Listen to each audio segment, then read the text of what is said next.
Amazon product. Not gonna be spending, you know, $200-300 on a bench grinder.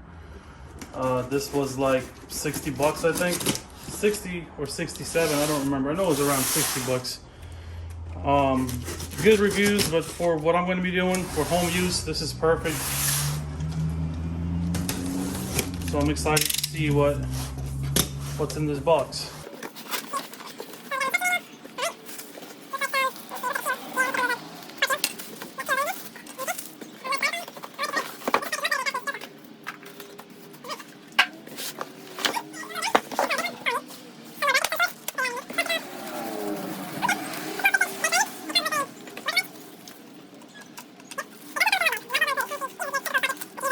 So I purchased this wire wheel, this guy right here. I'm going to use that on one of the sides of it. This was like 20 bucks on Amazon. So what I'm going to do is I'm going to take this side off, because I want to take the shielding off of here completely for the wire wheel, or maybe I won't. I think I'll put it back in. I think it'll fit. It's just that certain parts when you wire wheel, they might not fit in here, but if I have to, I'll take it off. But for safety purposes, I think I'm going to keep it on as much as I can. Once I get like an awkward part that I need to wire wheel, I'll take the shield off. But I think I'm going to keep it on for now.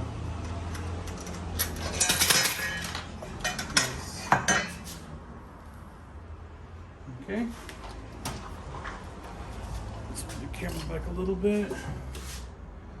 Now, what size is that going to be?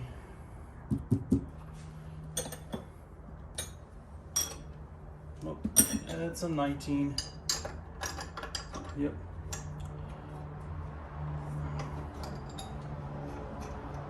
Interesting. Not very tight, but I guess they're not supposed to be.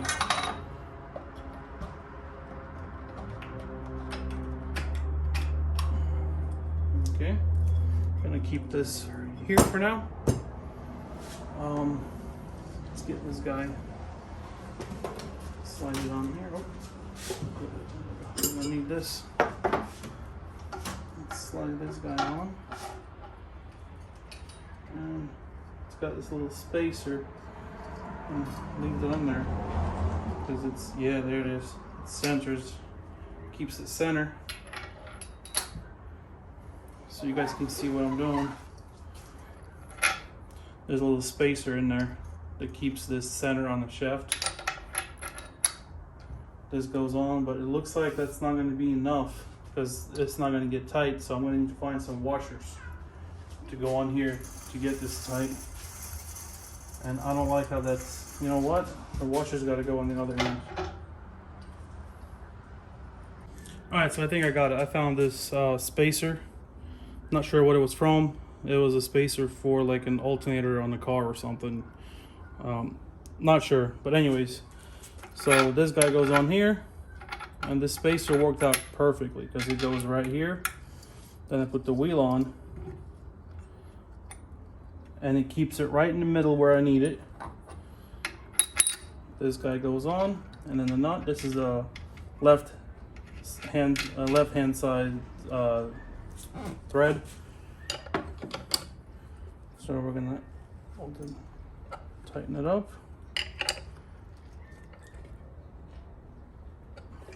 Don't want to over tighten. It doesn't need to be super tight. And that's it right there. Let's put the shield.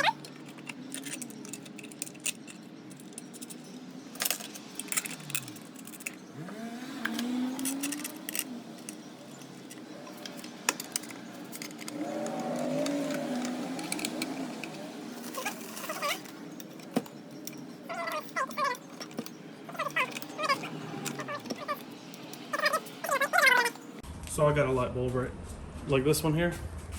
Gonna put that in there. It should be, and it sticks out, so it works out even better. We'll see. Oh yeah, that should be sufficient. Once it warms up, heats up, it'll get brighter.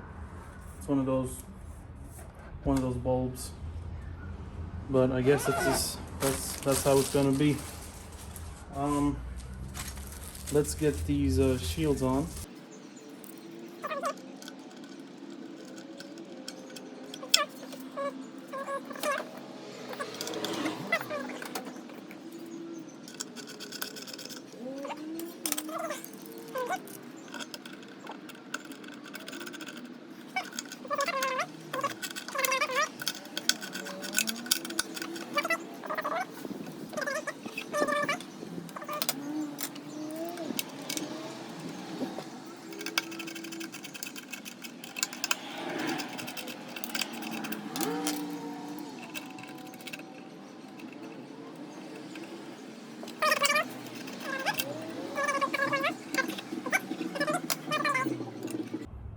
I guess that blocks the sparks from coming back out when it goes this way, it causes spark from coming back out.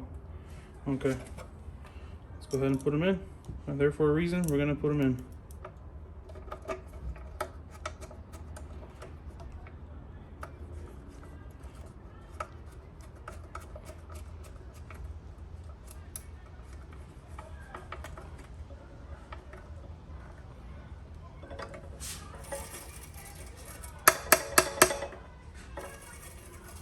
Perfect.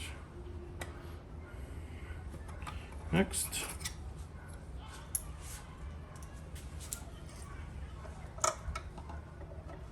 Sorry if you guys hear any yelling, my neighbors are having a fight.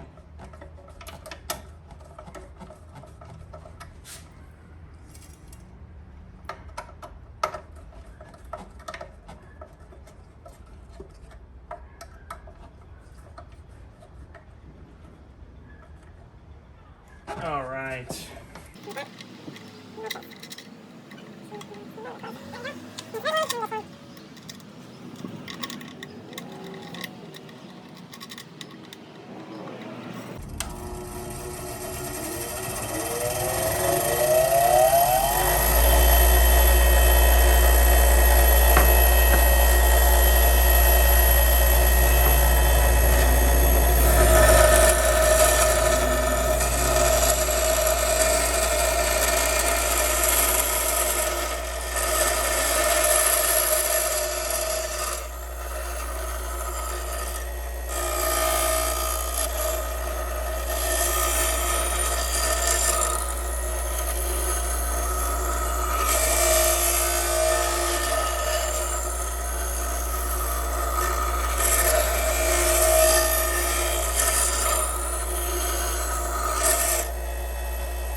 I love this thing. It's perfect for what I'm going to be doing with home use. This is perfect. I don't care about this light because it's not really. It's the one downside about this WEN bench grinder is this light doesn't want to stay. It keeps wanting to fall back. It's like I want it to come forward this way, but it wants to keep going back. So I get it stuck on this, I guess, like that. But then you risk melting this piece. So only this light doesn't burn hot. You can literally touch it with your fingers, and it, like this is LED light, so you can hold it. It doesn't burn hot, so it's not going to melt anything. I guess you just leave it like that.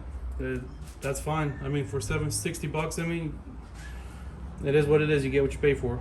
It's not the best grinder out there. It's only, here are the specs. It's 120 volts, 2.1 amps, 3450 RPM. So it's nothing fancy. It's your typical cheap Amazon bench grinder.